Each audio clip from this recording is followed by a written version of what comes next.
Hey, good morning. 4 AM na.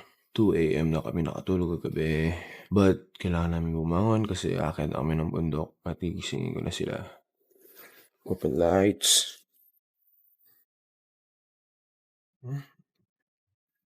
Big boy nyo pero mga baby boys pa yan. Kaya huwag na kayo maingay. Ka? Ha?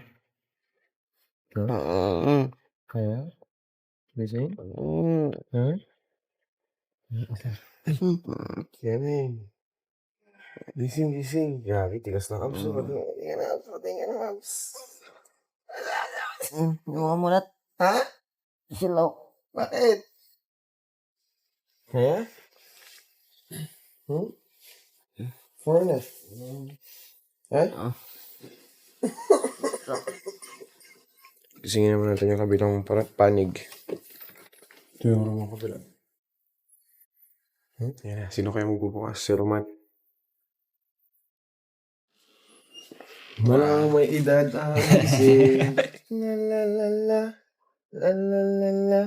La la la la la la la la. Ayaw ko tumayo.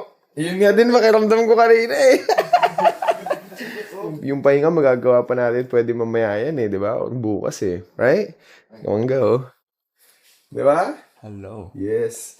Tara, gising. 2020 since the pandemic starts. No work, no place to go. So, we decided to travel where we live, Palawan.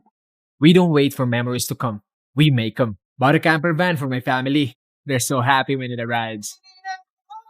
Tsaka para makaiwas na din sa mga biglaang bagyo habang nagka-camping, kagaya nito. Wasak na wasak! Sinetap ko na din pati pick up ko. Put a rooftop tent and a track bed storage para lahat ng rigs ready to go. Madalas sa mga biyahe namin wala talaga kaming destinasyon. Pero sa man kami mapadpad, isa lang ang mahalaga. Ligtas ang bawat isa at masaya.